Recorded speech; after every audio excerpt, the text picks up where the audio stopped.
ng bayan, maasahan anumang panahon. Magandang araw po sa ating lahat.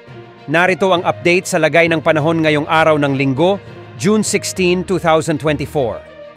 Sa kasalukuyan ay magdadala ng maulap na panahon na may mga isolated rains ang southwest monsoon sa kanlurang bahagi ng Luzon at Visayas.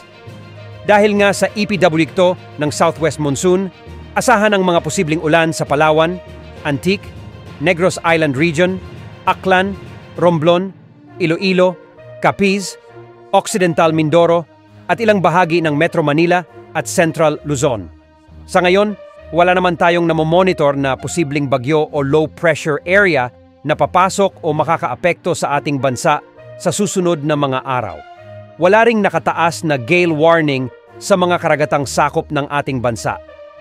Narito naman ang lagay ng panahon sa natitirang bahagi ng bansa ayon sa PAGASA. May kita po natin, magiging maaliwalas ang ating panahon pero tandaan po natin, mataas po yung mga tsansa ng mga localized thunderstorm pagdating sa hapon at sa gabi.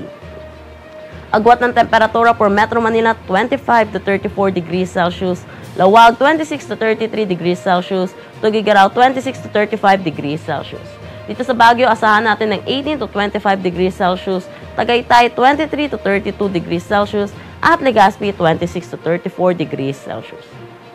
Para naman dito sa may Palawan, Visayas at Mindanao, makakaranas po sila ng maaliwalas na panahon. Pero kung makikita po natin, nag-improve na po yung weather dito sa may Palawan dahil itong bahagya pong aangat, itong southwest monsoon at possible po offshore po ito bukas at kaya makakaranas na yung Palawan ng maaliwalas na panahon.